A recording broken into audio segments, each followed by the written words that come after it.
Muito bem, gente. Mais uma vez, boa noite. Que vocês estejam sendo cuidados nesse momento pela graça de Deus, que a família de vocês esteja abençoada, ok? A gente está começando aqui um evento abordando o tema, que é um tema muito interessante, muito famoso, que é o tema do Apocalipse. E junto com o Apocalipse, fala também de escatologia, tá? Então, nesse primeiro momento, como é que vai funcionar essa palestra? Eu vou falar durante um tempo, depois o Jansen vai falar durante um tempo, e depois eu vou abrir para perguntas de vocês. Nesse momento agora, eu peço que vocês desliguem os seus microfones, tá bom? Para que o único som saindo seja da minha fala, para não dar nenhum tipo de interferência, tá legal? Muito bem. Qualquer dúvida que vocês tiverem, o que eu vou pedir para que vocês façam? Anotem, tá bom? Anotem a dúvida, e aí no final abre espaço para essas perguntas todas, tá legal? Bom, podemos começar? Ou então, vocês também podem digitar a pergunta aqui que eu vou lendo enquanto a gente vai falando, tá bom?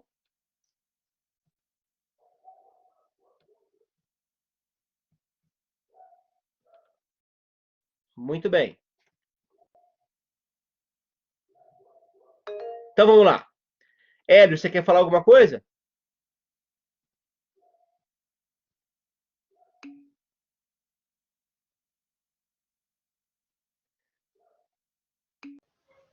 Então vamos começar. Beleza. Vamos lá. Qual é a nossa ideia de fazer uma palestra abordando o tema do Apocalipse ou o tema da escatologia? Bom, na verdade, é uma ideia que está baseada em algumas afirmações importantes. Primeiro, a gente precisa lembrar que escatologia é uma dos temas da teologia sistemática. Então, é um tema necessário, um tema que precisa ser estudado, é um tema que faz parte da formação de vocês enquanto teólogos e teólogas. Essa é a primeira razão. A segunda razão é que a escatologia é um tema que atrai muito, né? A gente consegue ver muita gente, por exemplo, vendendo muito livros sobre o tema, né? De uma maneira que, assim, as livrarias são quase abarrotadas por livros nessa temática. Se você já leu, por exemplo, ou já viu os filmes da série Deixados para Trás, você sabe do que eu estou falando. É uma produção muito grande, né? Muito presente sobre esse tema de escatologia. E por quê? É um assunto que atrai a atenção. Não só a atenção de quem estuda a escatologia, mas também a atenção do mundo em geral. Né? Saber sobre o futuro é uma questão que as pessoas querem responder, querem respostas. Então, essa aqui é a nossa ideia. E a terceira razão para a gente falar sobre Apocalipse, sobre escatologia, na verdade, também está vinculada ao nosso cenário atual. Muita gente associa o cenário atual, dessa atual pandemia, a um cenário de final dos tempos, como se a gente tivesse chegado agora no final dos tempos. E é sobre isso que a gente vai falar hoje, tá? Apresentar algumas propostas de reflexão. A ideia aqui não é dar a resposta final sobre nada, mas é apresentar algo à disposição e à reflexão sobre esses temas, tá bom? Então vamos lá. Eu começo aqui passando e fazendo umas questões introdutórias sobre o Apocalipse. E aí eu vou aqui mudar o primeiro slide. Vamos lá.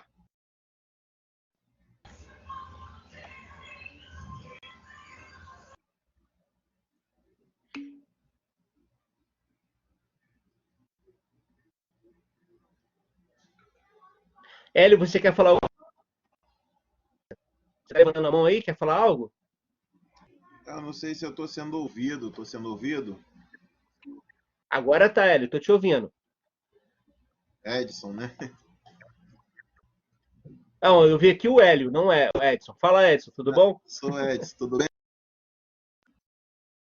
É que eu Eu tô meio perdido aqui, cara, na digitação, se precisa, mas eu já tô ciente que eu tô sendo visto. É só pra essa dúvida só. Tá legal, beleza. Valeu.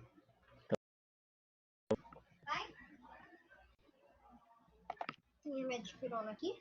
Agora o Hélio Rosa que está levantando a mão, não sei se ele quer falar alguma coisa. Se quiser, fica à vontade, Hélio.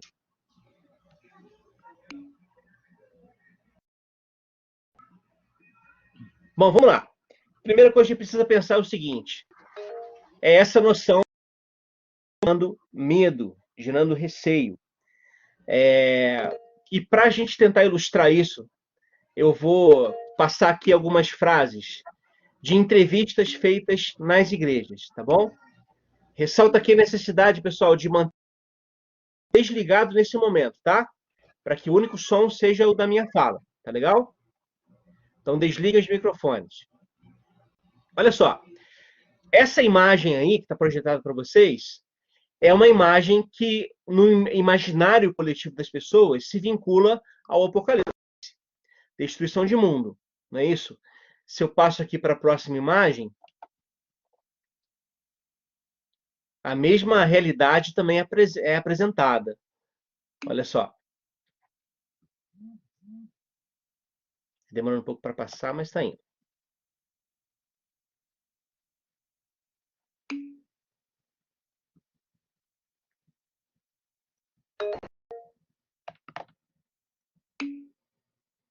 Fala, Roseni, tudo bem? Quer falar alguma coisa?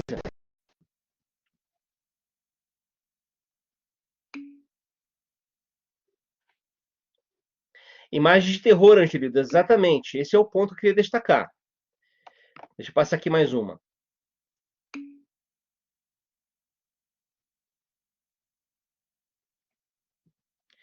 O que acontece?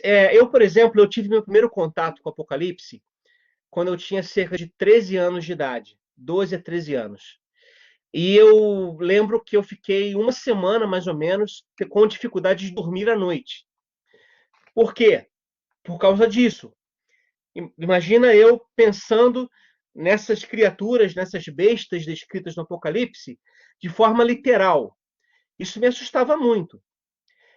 Na década de 80, por exemplo, havia um filme chamado A Profecia, que contava a história de um garoto chamado Damian, que era um menino lá de os seus 10 anos de idade, que tinha tatuado nele um 666. Na verdade, ele era o anticristo. Então, na pele dele, em algum lugar, estava lá tatuado 666.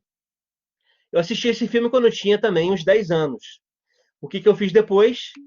Fiquei diante do espelho, procurando em mim para ver se eu tinha a marca da besta.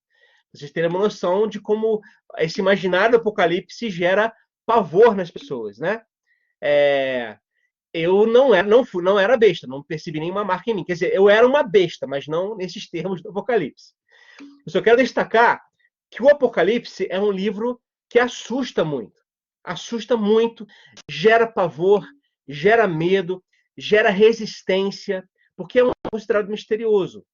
Então, por exemplo, eu fiz, na verdade, ao longo de alguns anos, uma pesquisa sobre o Apocalipse, entrevistando várias pessoas das igrejas e também pedindo para os próprios alunos estarem em suas igrejas e passarem como resultado. Bom, aí você tem mais uma imagem catastrófica tirada dos filmes do Michael Bay de destruição do mundo. Mas vamos lá. Quando essa entrevista veio, né, veio à tona, eu tive algumas surpresas com o que eu estava lendo, o que as pessoas pensavam do Apocalipse. E eu vou passar aqui para vocês. A ideia do Apocalipse, como eu estou dizendo, é uma ideia muito presente no mundo. Eu, por exemplo, já passei por vários finais de mundo. 2007 era um final de mundo. O ano 2000, aliás, voltando, né? 2000 era final de mundo. Eu via muita gente que dizia para mim, olha, a 1000 passarás, mas a 2000 não chegarás.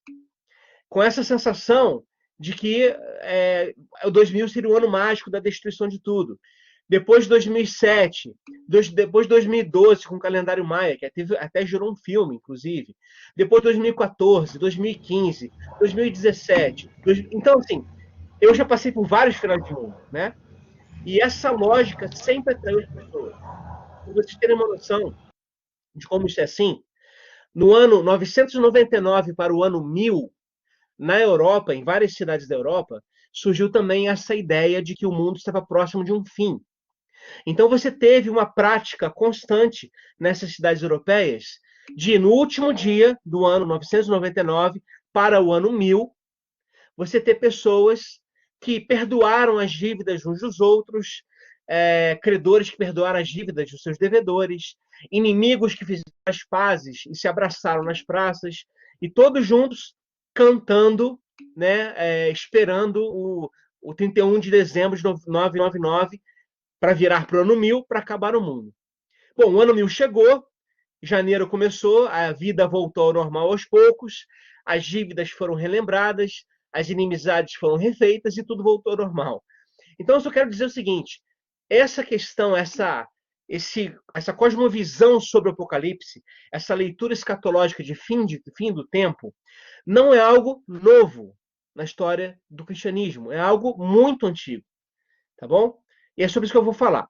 Aqui eu coloquei algumas frases, então, como eu falei, de alunos do curso de teologia, na verdade, de gente que eles entrevistaram, tá bom?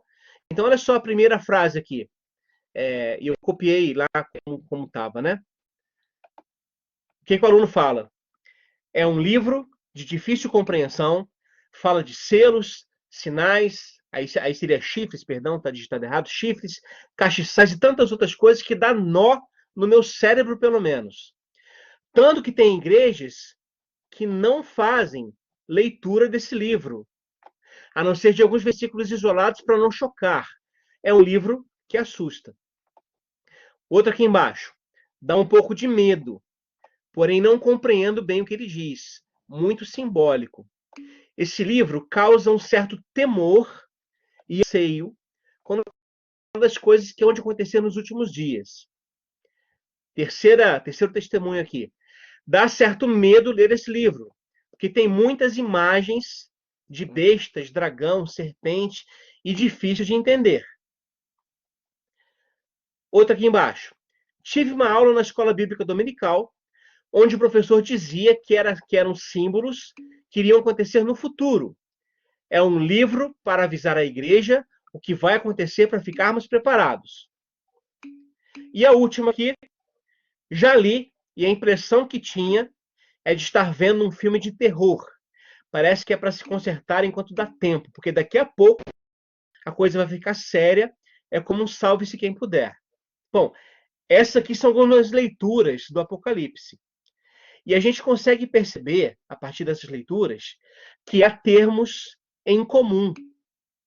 Né? Olha só, um livro que assusta, um livro que dá medo, que gera temor e medo, um livro misterioso, um livro simbólico, um livro que é apenas para o futuro, e assim por diante. Bom, essa leitura ela se entranhou de tal maneira no ambiente cristão, no mundo cristão, que a gente precisa lutar um pouquinho para repensar o Apocalipse.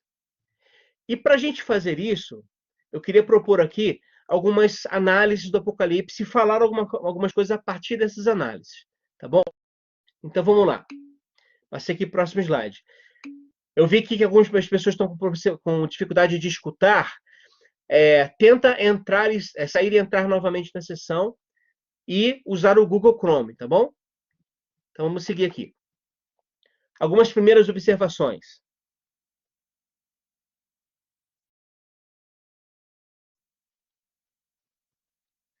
Deixa eu passar o slide aqui. Vamos lá.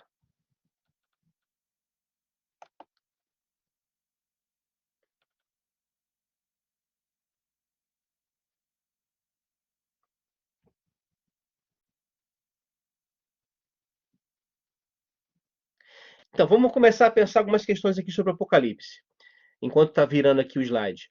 Primeiro, pensar o seguinte. O Apocalipse, ele, para muita gente, traduz uma ideia de tempo do fim, últimos dias. Mas esses últimos dias, na verdade, é uma leitura que já existe na história da igreja desde a igreja primitiva. Nesse slide aí, eu estou apresentando algumas diferenças importantes entre o Apocalipse de João, escatologia e literatura apocalíptica. Então vamos lá. O que é o Apocalipse de João? Aliás, vou começar de baixo para cima. O que é literatura apocalíptica? Literatura apocalíptica é um gênero literário, como poesia, como prosa, como crônica, etc. Um gênero literário que possui centenas de textos judaicos e ou cristãos. O nosso Apocalipse não é o único Apocalipse. A gente tem Apocalipse de Enoque, Apocalipse de Paulo, Apocalipse de Pedro, Apocalipse de Abraão, Apocalipse de Adão e Eva, e assim por diante. São chamados textos apócrifos, que não pertencem a nenhum cânon cristão. Então, esse é um gênero literário. Então, o primeiro passo para entender o Apocalipse é entender esses gêneros literários. Quais são as suas características? Outra coisa, escatologia. Escatologia é um ramo da teologia sistemática que estuda o tempo do fim, ou seja, as últimas coisas. E aí vale lembrar o que diz o texto bíblico em várias ocasiões, e aí eu citei aqui 2 Timóteo 3. Quando Paulo diz para Timóteo o seguinte: olha, nos últimos dias haverá homens avarentos, amantes de si mesmos. E ele dá um conselho para Timóteo: foge desse pessoal, fica longe deles. Ora bolas, se Paulo está escrevendo para Timóteo fugir dessas pessoas, é porque essas pessoas já havia na época de Timóteo. Ou seja, na compreensão neotestamentária, nós estamos nos últimos dias desde a ressurreição de Cristo, desde o Pentecostes, aliás. Quando o Pentecostes acontece, segundo Atos dos Apóstolos, é para cumprimento da profecia de Joel, que fala: nos últimos dias derramarei do meu espírito sobre toda a carne. Então, essa noção de, olha, nós aqui estamos em 2020, finalmente estamos chegando nos últimos dias. Gente, essa noção de últimos dias nós sempre tivemos, desde a igreja primitiva, desde os primeiros momentos da igreja. Então, é preciso que a gente repense essa lógica, tá bom? E a escatologia, ela é esse ramo da teologia sistemática que vai estudar esse movimento.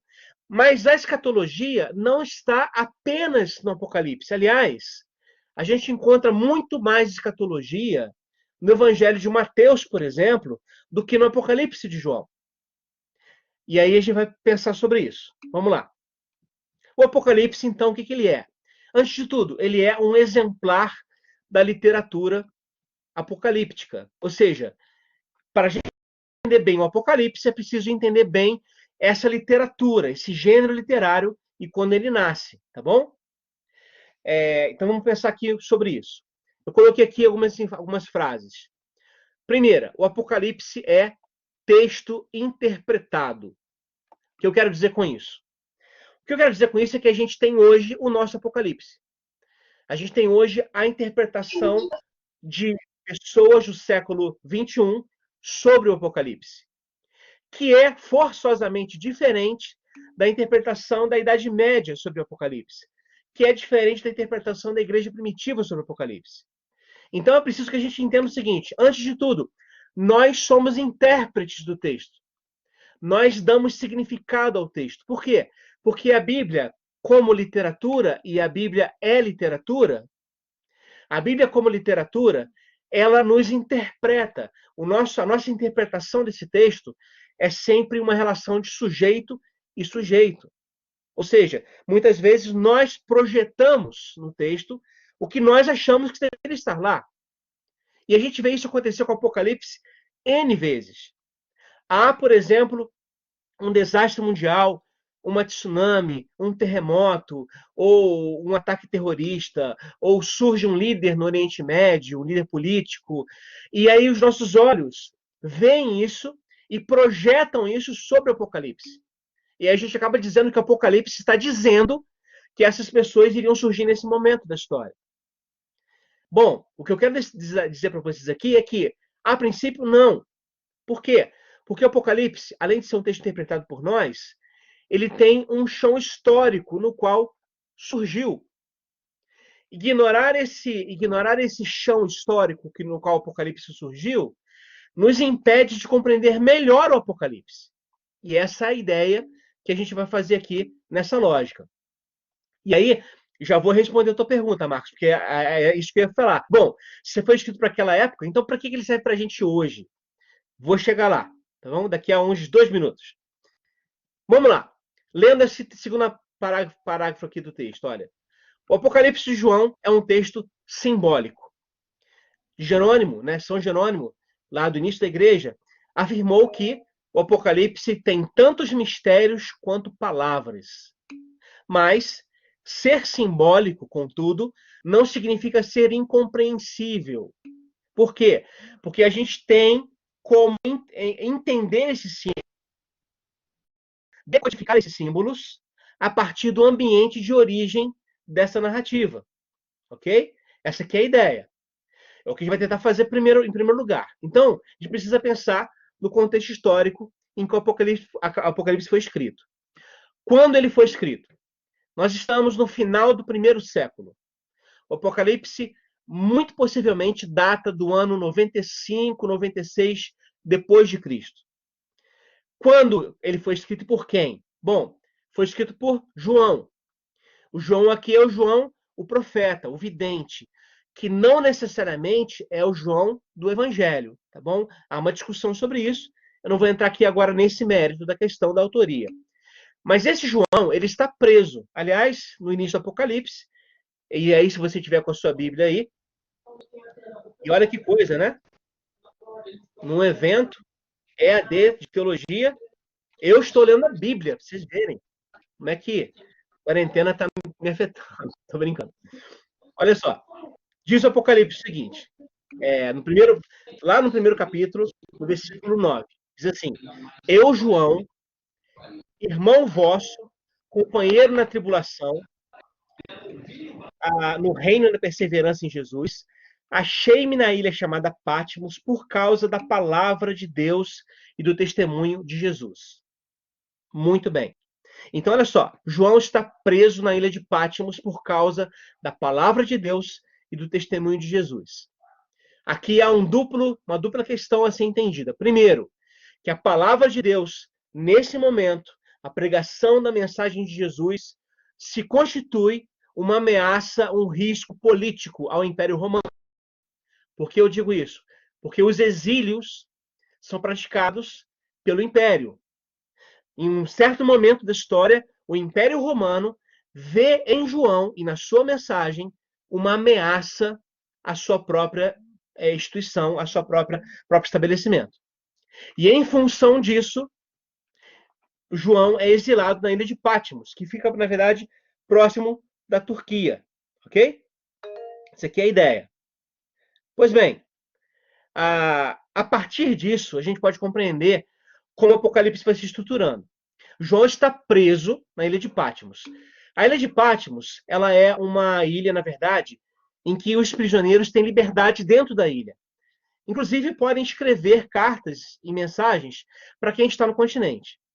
João está lá na ilha de Patmos e está preocupado com seus irmãos. Por quê?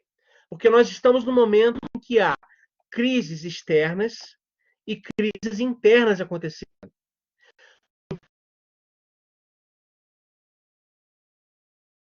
Externo. A gente tem uma certa perseguição do Império, mas que não é uma perseguição sangrenta, tá bom? Apesar de que a gente lê no Apocalipse falar de mártires, de gente que morreu por causa da fé. Esse é um ponto. Mas aqui, na verdade, não é uma perseguição violenta, mas ela existe. Porque ser cristão, ser seguidor de Jesus, neste momento histórico, é um problema. Não o problema de adorar Jesus, não tem problema nenhum em adorar Jesus.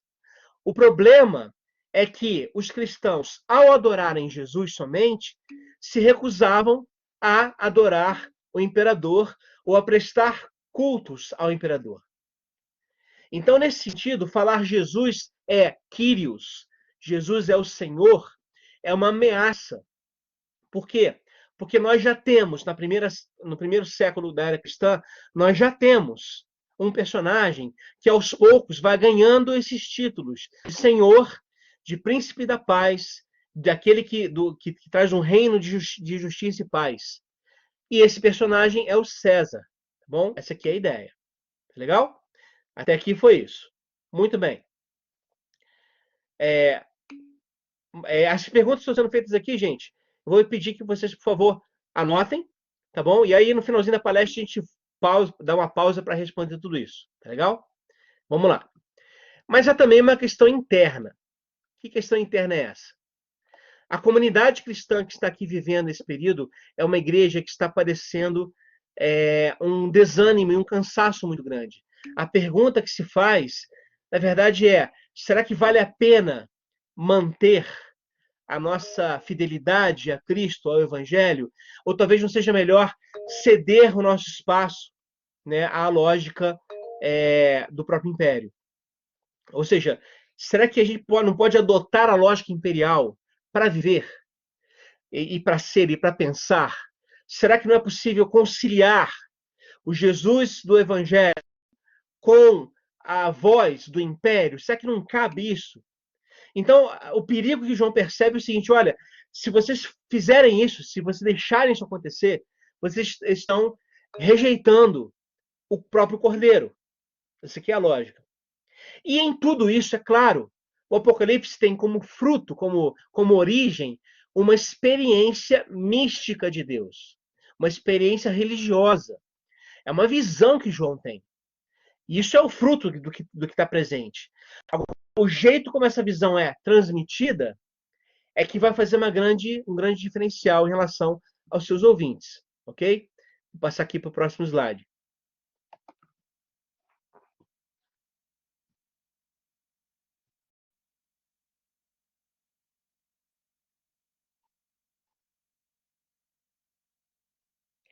Então vamos lá? Podemos continuar? Passou aqui o slide. Muito bem. Olha só. A gente tem algumas formas de interpretar o Apocalipse. E essas formas, na verdade, algumas até se relacionam entre si, tá bom? Vamos lá. Primeira forma de interpretar o Apocalipse que a gente tem, que a gente conhece, e eu acho que essa aqui é muito comum. A gente entende o Apocalipse como profecias referentes a um futuro distante. Ou seja, na nossa leitura, o Apocalipse está apontando para um momento muito distante. Na verdade, para a gente, na nossa leitura, o Apocalipse fala do nosso momento, dos últimos dias que a gente está vivendo nesse momento. É o que eu havia falado antes. A gente vai lendo o Apocalipse e, ao fazer essas leituras, a gente vai percebendo, olha, o momento que nós vivemos é um momento muito tenso, muito difícil. Obviamente, isso é do que João falava lá atrás. Mas aqui há dois problemas. Olha só. O primeiro problema é pensar o seguinte: João, quando escreve o seu texto, e o seu texto é uma carta, ok? Todo o Apocalipse é uma carta. Embora você tenha lá carta à igreja de Sardes, carta à igreja de Pérgamo e assim por diante, todo o Apocalipse é uma carta escrita a destinatários. Quais são esses destinatários? Em primeiro lugar, as 7 igrejas da Ásia Menor, que é justamente o público para o qual essa carta está sendo enviada, esse Apocalipse está sendo dito. Então, o alvo, na verdade, João, quando escreve, não escreve pensando na igreja do século XXI, ou na igreja do século XXII, ou na igreja do século XXIII, ou na igreja da Idade Média, ou na igreja da Patrística. Não. Ele escreve para aquele momento. Ok? Por quê? Porque a palavra de um profeta é a palavra que encarna no chão da existência. A palavra do profeta é a palavra de alguém que está muito atento ao que acontece ao seu redor e justamente por isso é capaz de projetar análises profundas do que está acontecendo a partir da sua experiência divina. Ok? Então as profecias, e o Apocalipse é uma profecia, ela não é referente, pelo menos num primeiro momento, apenas a um futuro distante. Como se João João não estivesse preocupado com aquelas igrejas dos seus contemporâneos, mas estivesse escrevendo um texto apenas lá para o futuro. Não. A ideia é, estamos falando de uma carta que tem um destinatário específico, ok? E como a gente acabou de falar também, essa carta, né, esse texto, ele é escrito no momento em que os cristãos já vivem os últimos dias. Na verdade, para a lógica do cristianismo primitivo, por exemplo, os evangelhos demoraram muito a ser escritos justamente por quê? Porque se pensava, olha, nós estamos já nos últimos dias, então não é o momento de escrever nada, é o momento de falar, de viver a lógica do reino que Jesus anunciou. Porém, com o passar do tempo, isso vai se tornando mais demorado, né? Jesus não volta, começam a se escrever os textos. Mas mesmo assim, aquela ideia de que estamos vivendo nos últimos dias é uma ideia da igreja cristã primitiva já. Então, a gente não está vivendo nos últimos dias agora. A gente sempre esteve vivendo os últimos dias nessa lógica do cristianismo primitivo. Estamos aqui diante de uma pandemia. E aí o que a gente mais ouviu falar nas redes sociais, por exemplo, estamos no final do tempo, no final do mundo. Está acabando tudo. Gente, nós já tivemos outras pandemias na história. A gente sabe disso. A febre espanhola matou 50 milhões de pessoas no mínimo. Então, se a gente pensar nessas categorias, né, se a gente retornar mais ainda, anos 79 depois de Cristo, o Vesúvio entra em erupção e arrasa com Pompeia inteira. Então, assim, se isso fosse noticiado hoje, certamente seria, a nível global, todo mundo viria aqui e deixaria. Estamos no final dos tempos. Mas eu quero dizer, essas coisas sempre aconteceram. É claro que a uma ação humana também acelera essas coisas, tá bom? Acelera esse processo. Então vamos lá. A primeira leitura, então, é essa. Esse Apocalipse voltado apenas para o futuro. Uma segunda leitura, está muito vinculada a essa, é o Apocalipse como profecias do passado até o futuro da história humana. Mas aqui também tem um problema. Por quê? Porque isso, ao fazermos essa leitura, a gente faz uma leitura alegórica do Apocalipse. O que é uma alegoria? É atribuir sentido a um texto que não está lá, ok? O texto, na verdade, diz uma coisa e a gente acaba interpretando de outra forma. Um exemplo de alegoria, o relato do dilúvio, da Arca de Noé. E aí você tem padres da igreja antiga dizendo a Arca de Noé é a igreja. O dilúvio é o final do mundo. Só tem salvação dentro da igreja. Isso é uma leitura alegórica, ok? Qual o problema disso? O problema é que a gente pode, por essa leitura alegórica, empurrar para o Apocalipse tudo que a gente acha que deveria estar lá, que a gente está vendo ao nosso redor. Tá legal? É como se eu estivesse observando o mundo e aí acontece um desastre natural, acontece uma pandemia, acontece um terremoto, acontece uma ação política em algum lugar. E aí, sim, por exemplo, acontece algo em Israel, todo mundo volta a olhar para Israel, porque Israel, nessa leitura, seria o termômetro do mundo. E aí a gente teria que saber o que está acontecendo lá para reconhecer que é o final do mundo. E aí a gente vai atribuindo o Apocalipse, fazendo essas leituras do Apocalipse lá. Mas não, o Apocalipse ele tem um chão. E é justamente isso que eu queria falar com vocês a partir de agora. Por quê?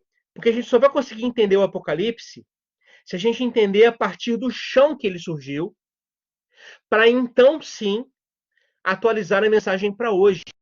Essa é a nossa ideia. Tá legal? Então vamos passar aqui para o próximo slide. Muito bem, vamos lá. Lembrando que esses slides depois serão inseridos lá na Mediateca e depois quem desejar mandar uma mensagem que eu mando também esse slide por e-mail, tá bom? Vamos lá.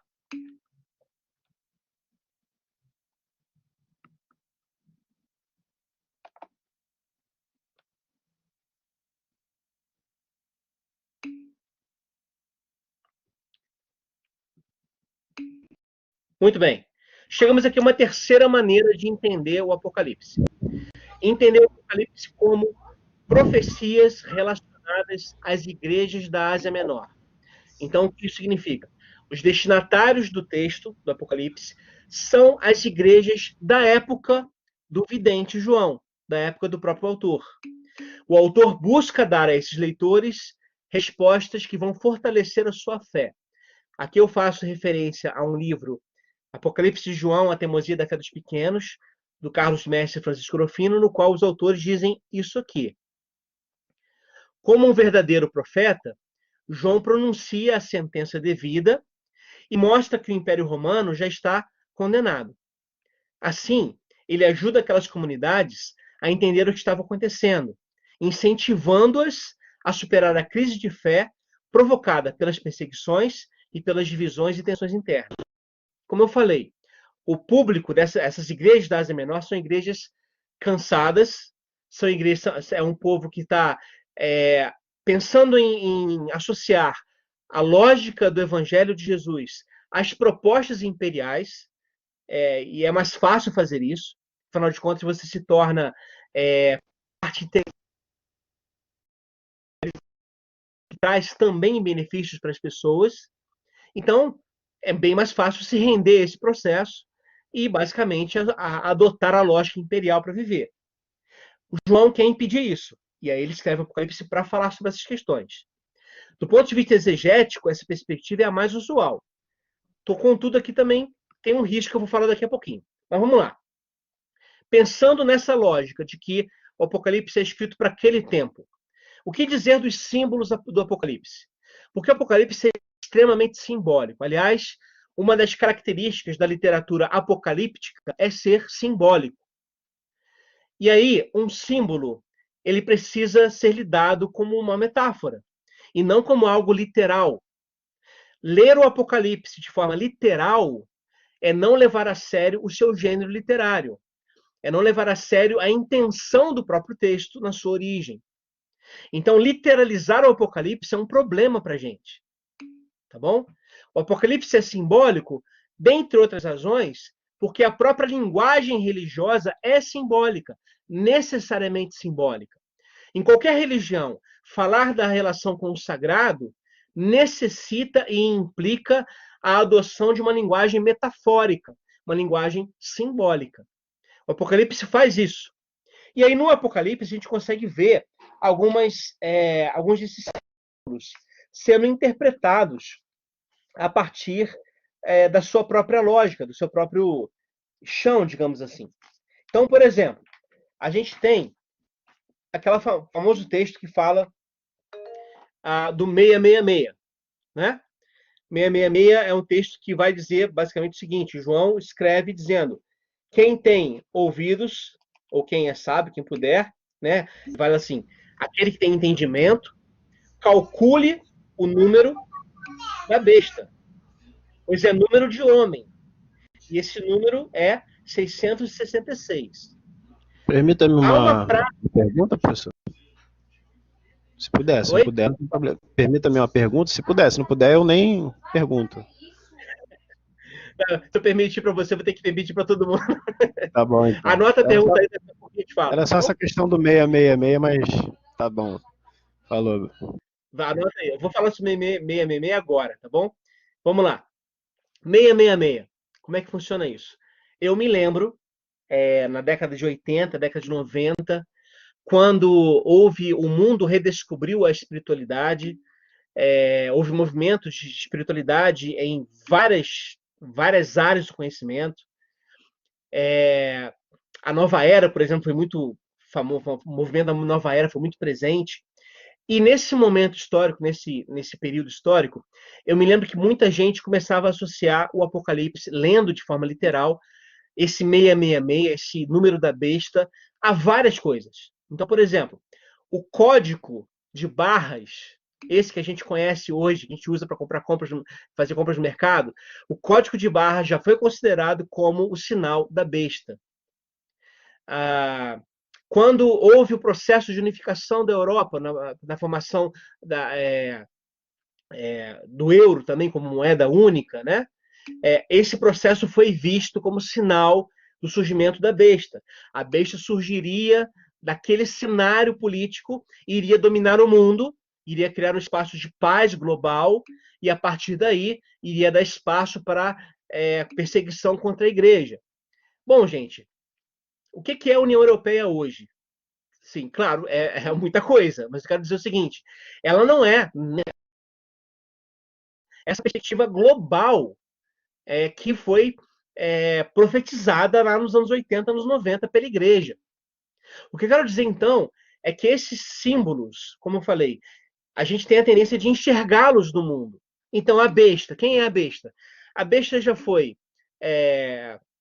o Papa, a besta já foi a Lula, a besta já foi a Dilma, já foi o Temer. Agora, para muitos, a besta é o Bolsonaro. Enfim, eu não quero entrar nesse mérito, mas eu quero dizer o seguinte, os símbolos são aplicados às pessoas que a gente está vendo, porque a gente vai fazendo essas associações. Mas se a gente voltar ao início da origem e pensar o que esse 666 queria dizer naquele tempo que o texto foi escrito, a gente tem outra leitura. Qual leitura? Bom, havia na época do Império Romano uma brincadeira que era atribuir números às letras do alfabeto hebraico e grego. Ok? E aí uma das práticas isso era tão comum que, por exemplo, o nome Ana em grego é alfa, ni, alfa. Então são 4 letras. O alfa vale 1, o ni vale 50. Então, se você soma o nome de Ana vale 102. Você tem, por exemplo, nas ruínas de Pompeia, uma inscrição que foi encontrada dizendo o seguinte: eu amo a garota cujo número é 545. O que está se propondo é o seguinte, então, o que João faz?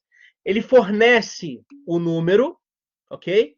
E convida as pessoas a descobrir de quem ele está falando. Então ele fala assim, ó, quem tem entendimento, calcule o número da besta, que é o número de um homem. O número é 666. Ora, se a gente pega esse 666 e atribui ao alfabeto grego, a gente sai com uma palavra César, Deus. E aí a gente pensa, Domiciano, o imperador romano da época de João, o imperador que mandou João para o exílio, ele já está iniciando um processo de autodivinização em vida. Ok? Então, quem é o César divino? É o próprio Domiciano. Quem é a besta do Apocalipse aqui? É o imperador. E nesse sentido, o anticristo não é apenas um personagem, ok? Mas o anticristo é um jeito de ser contrário à lógica do reino de Deus, proposta por Jesus de Nazaré. Então, o que contraria Jesus, o que contraria o jeito de ser de Jesus, é anticristo, que não é necessariamente, como eu falei, uma pessoa, mas é, nessa lógica, que é uma interpretação possível, é um sistema, é um jeito de ser. No caso aqui, o sistema imperial. Por exemplo, no capítulo 13, João fala: vi emergir do mar uma besta que tinha 10 chifres e 7 cabeças, e sobre os chifres 10 diademas.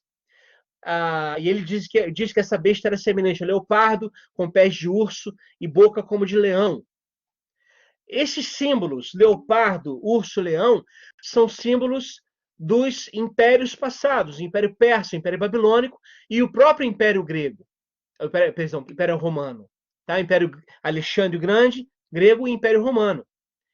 E aí diz o seguinte, nessa besta do mar, ora, o Império Romano domina a Palestina vindo do mar Mediterrâneo. Tá bom? Então, a besta que domina, que surge do mar, tem 10 chifres e 7 cabeças. Por quê? Roma é uma cidade estabelecida sobre 10 montes. E aí, 10 chifres, porque você tem 10 imperadores até esse período em que João está profetizando. Ou seja, a besta ali é uma alusão ao império. Quando o Apocalipse fala, foge da Babilônia, a Babilônia é uma alusão ao Império Romano, porque a Babilônia nem existe mais nesse período. O que o texto está fazendo é usar uma linguagem simbólica própria da literatura apocalíptica para falar algo à igreja, aos cristãos. Ele não pode dizer, obviamente, dizer claramente, porque a sua mensagem será lida pelo Império Romano. Então ele fala de algumas formas, de alguma maneira. Tá legal? Essa aqui é a ideia. Muito bem? Muito bem. Shonodab, pode deixar para o final a pergunta? Pode ser? Vamos seguir aqui. Professor, rapidamente, interrompe aí e pede, por favor, professor, tem muita gente teclando questão fora do propósito aí da palestra e está acabando atrapalhando. Está atrapalhando. Perfeito. Tá bom, por favor? Perfeito. Obrigado. Beleza. Pessoal, eu concordo, sim. Vou colocar aqui no texto, tá bom? Vamos lá. Estamos falando do Apocalipse, então. Qual é o problema dessa visão? Essa visão, ela é, do ponto de vista da exegese, a mais próxima do que a gente poderia fazer, tá legal? Mas há um problema. Qual é o problema? O problema é a gente não perceber que o texto do Apocalipse, ele é texto para a vida da fé da comunidade cristã de todos os tempos. Tá legal? Ou seja, por que a gente fala isso? Ele é um dado da própria fé. A igreja, o texto bíblico, na lógica na lógica cristã, ele é um texto que é a palavra de Deus para as pessoas. Então ele fala a nós. Não só falou no passado, mas fala a nós hoje. Aquela pergunta que alguém fez aí atrás, de como é que a gente pensa então o Apocalipse para hoje, se ele é só para lá, para aquele tempo. Não, ele não é só para aquele tempo. Ele é para todos os tempos, inclusive o nosso tempo. O que eu quis fazer é uma análise lá do passado, para pensar o que o Apocalipse tem a dizer lá, para então atualizá-lo para hoje. E essa aqui é a ideia. E é isso que a gente vai tentar fazer. Tá legal? E aí, vamos lá. Recapitulando para quem chegou depois, perguntas no final, a gente vai responder as perguntas, tá bom? E esse material vai ficar disponível lá na Mediateca para os alunos, e quem desejar depois mandar uma mensagem, vou colocar meu e-mail aqui, vocês recebem esse material. Isso aqui são as 7 igrejas da Ásia Menor. Esse aqui é o público de João. Inclusive, a gente consegue fazer uma relação entre essas igrejas, entre as cartas das igrejas, que é uma relação de totalidade. A carta aqui, numa estrutura de cebola mesmo, né? Ou seja, Éfeso aqui 2:1-7, que tem essa lógica de que ela perdeu a resistência, abandonou o primeiro amor, é vinculado lá à carta da Laodiceia. Ela também perdeu a resistência e está indiferente ao amor. Então, há entre essas duas extremidades desse texto. A parte B aqui, Esmirna, uma igreja indigente, pobre, ela não tem nada de negativo. Está vinculado à Filadélfia, que é uma igreja fraterna, que também não tem nada de negativo, segundo o texto. Aqui, Pérgamo, ela é uma igreja resistente contra o sistema, no caso, o sistema imperial. Em contrapartida, Sardes, que ela foi totalmente engolida pelo sistema, ou seja, ela absorveu a lógica imperial de ser. E no centro, você tem Tiatira, com a pergunta, que é a pergunta base aqui do próprio Apocalipse. O que é uma profecia? Vamos lembrar que no Apocalipse, o termo Apocalipse significa literalmente tirar o véu. Ou seja, abrir o horizonte, abrir o olhar. E nesse sentido, eu proponho aqui essa quarta forma de ler o Apocalipse.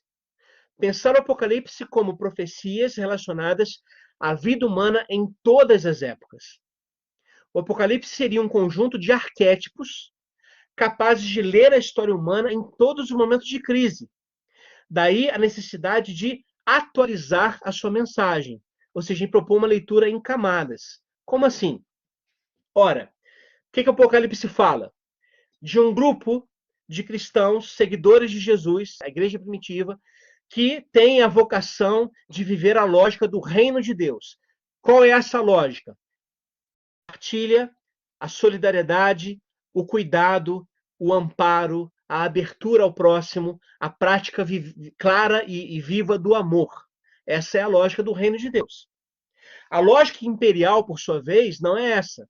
A lógica imperial é a lógica da chamada Pax Romana, a paz por meio da força militar. Então, nesse sentido, seguir a lógica do Império Romano é rejeitar a proposta de Jesus, do reino que Jesus anuncia. Tanto é assim que Jesus, no Evangelho de João, diz para os discípulos: a minha paz vos dou. Não vou lá dou como o mundo a dá. Que mundo é esse? O mundo romano. O que Jesus está dizendo é o seguinte: a paz do reino que eu ofereço a vocês não é a paz que se impõe pela força, mas é a paz que pacifica as pessoas. É a paz que é a paz fruto de Deus. Nesse sentido, a gente pode pensar o Apocalipse e ler o Apocalipse como se fosse uma leitura em camadas para interpretá-lo para novos momentos. Porque a gente pode pensar o seguinte: o mesmo império presente naquele tempo, com a sua lógica anti-reino de Deus, se faz presente hoje em N formas, não é? Então a gente deveria identificar essas formas e resistir a elas. Por exemplo, a gente está vivendo uma pandemia. E qual é a nossa surpresa ao perceber que muita gente, graças a Deus não são todos, aliás, acho que eu diria que nem é a maioria, mas muita gente decidiu lucrar com essa pandemia. Por exemplo, vendendo álcool em gel a R$ 50 o frasco, ou água mineral muito caro, não é? Isso é um sinal da lógica imperial estabelecida no mundo. E aí vem a lógica do reino de Deus, que propõe uma crítica a isso, que é a própria crítica profética. Então, assim, essa lógica, essa perspectiva, nos ajudaria a atualizar o Apocalipse para hoje. E aí, já caminhando para concluir, e vocês sabem que eu sou pastor, então, quando eu falo que eu estou concluindo, eu ainda vou falar 50 minutos, tá? Brincando. Olha só, aqui é a estrutura do Apocalipse. Nós temos aqui 3 partes. Primeira parte, formada pelas cartas às 7 igrejas, tá bom? E aí vem umas portas de entrada, que é uma parte central desse texto, dessa passagem. A parte é essa aqui. Não tenha medo. Parte central. Tá legal? A segunda parte, que vai do Apocalipse capítulo 4 até capítulo 11, são as visões, os selos e as trombetas. E a gente percebe o seguinte: João começa com 7 visões, mas na 7ª visão, na verdade, não é uma visão, é a abertura de selos. Aí começa 7 selos. Aí, no 7º selo, não é um selo, é 7 trombetas. É como se fosse uma leitura cíclica.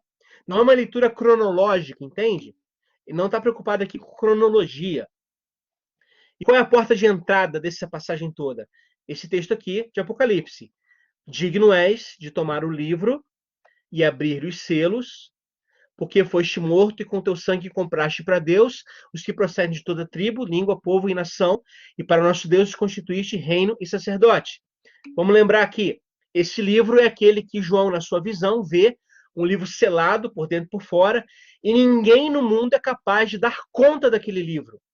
Ora, aquele livro é a história. E o que o Apocalipse quer mostrar é o seguinte: o único que é digno de tomar a história nas mãos e interpretá-la corretamente, abrir os selos, é o Cordeiro, que é um símbolo a Jesus. Esse Cordeiro que foi morto e com o seu sangue, segundo a lógica da fé cristã, judaico-cristã, comprou para Deus pessoas de todas as tribos, povos, raças, línguas e nações. Tá legal? Aqui, terceira parte, capítulo 12 até capítulo 22, que é justamente a vitória do Cordeiro. Porta de entrada. Vi novo céu, nova terra, pois o primeiro céu e a primeira terra passaram e o mar já não existe. Bom, aqui é uma coisa importante. Até alguém já escreveu ali, é o que eu ia falar mesmo. O mar já não existe. Quando eu era criança e li o Apocalipse pela primeira vez, eu fiquei muito preocupado. Por quê? Porque eu amo praia. E eu pensava, por que Deus não gosta de praia? Por que Deus quer acabar com o mar? Porque na lógica da Nova Jerusalém não vai ter mar. É óbvio, gente, que isso não é literal. Isso é um símbolo. O mar aqui é o símbolo de onde veio a besta do Império Romano. A lógica aqui é o seguinte: o mar já não existe, ou seja, estamos caminhando para um mundo, para uma realidade, para um novo céu e terra. Então, eu estou falando aqui de matéria, não é realidade celeste puramente, é um novo reino mesmo. Céu e terra, que neste céu e nova terra não há mais lugar para a maldade, para o mal. Não há mais lugar para a opressão. Não há lugar mais para lágrimas. E assim por diante. Essa aqui é a ideia. Vamos lá. O mar, então, significaria o local de onde veio o Império Romano. O Império Romano conquista a Palestina vindo do mar Mediterrâneo. Então, esse mar aqui é símbolo do que é mal, do que é império. Essa aqui é a ideia. Aí eu coloquei aqui umas frases para a gente ler. A visão do trono de Deus e a subida ao céu pela porta aberta é uma experiência mística, típica dos livros apocalípticos, da literatura apocalíptica. Mas subir ao céu pela porta aberta não quer dizer sair desse mundo e refugiar-se no céu. A experiência de Deus conduz à experiência do mundo. O que se pede a João é que, pela força do Espírito, ele faça a leitura da história a partir do projeto de Deus, céu, mas mantendo os pés na caminhada, no chão. Por isso que Apocalipse significa tirar o véu, revelar. Revelar o quê? A história. O que eu quero dizer com isso é o seguinte: a escatologia que vem do Apocalipse, primeiro, ela não é a escatologia da fuga do mundo. Não é aquele pensamento de quem diz, puxa, tá tão ruim o mundo, fome, destruição, agora pandemia, que bom, é sinal que Jesus está voltando, aleluia. Não, gente. A escatologia que vem do Apocalipse nos coloca no chão histórico da caminhada para implementar aqui, já e agora, os primeiros sinais desse reino de Deus que chegou com Jesus. E é claro, ele deixa a ideia da plenitude desse reino para depois, para o posterior. Há um dado de plenitude, mas isso não impede que a gente comece a trabalhar agora. Isso significa que a escatologia do Apocalipse é uma escatologia de esperança e não do terror.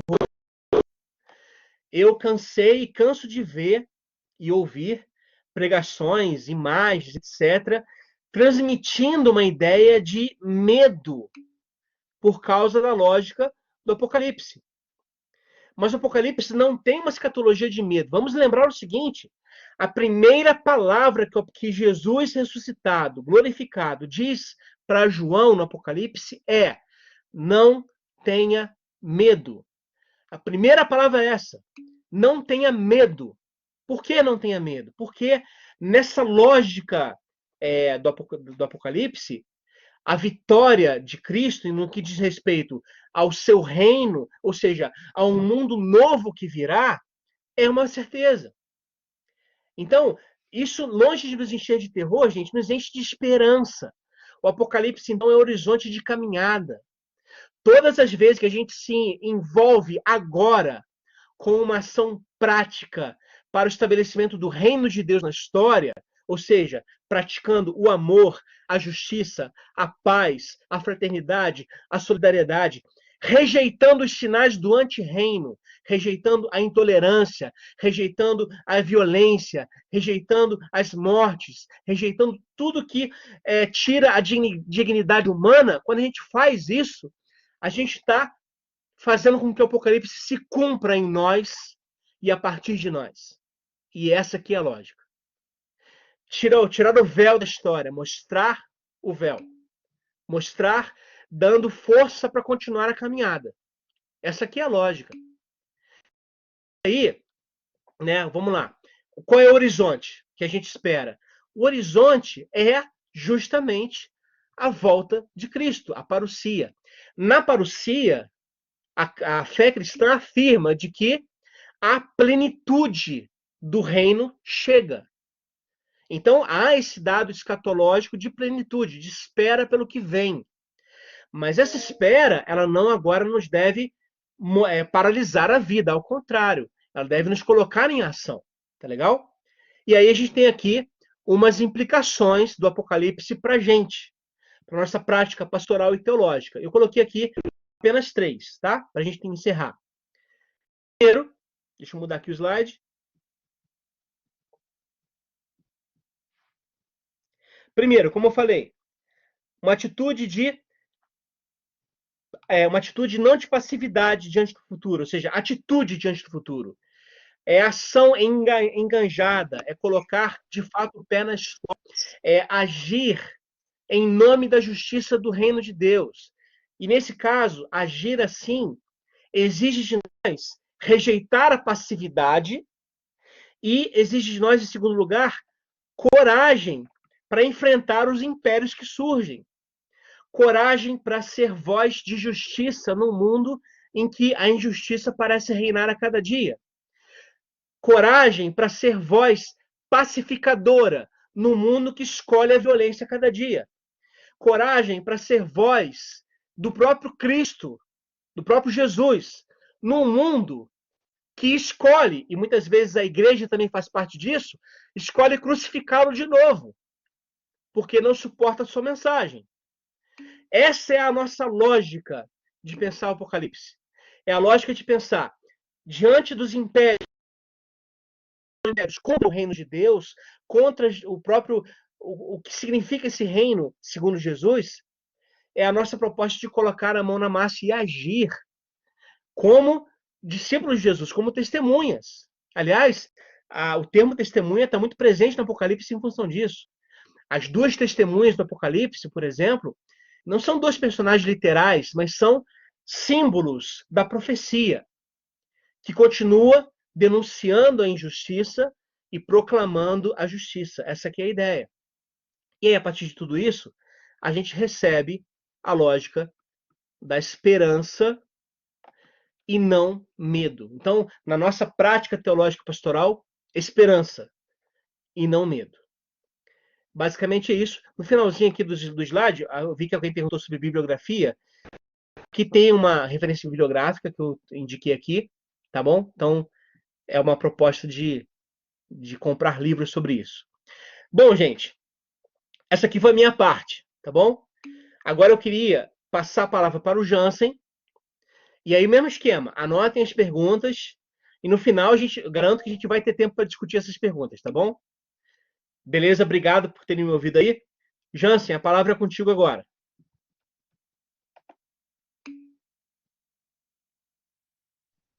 Oi. Olá, pessoal, tudo bem?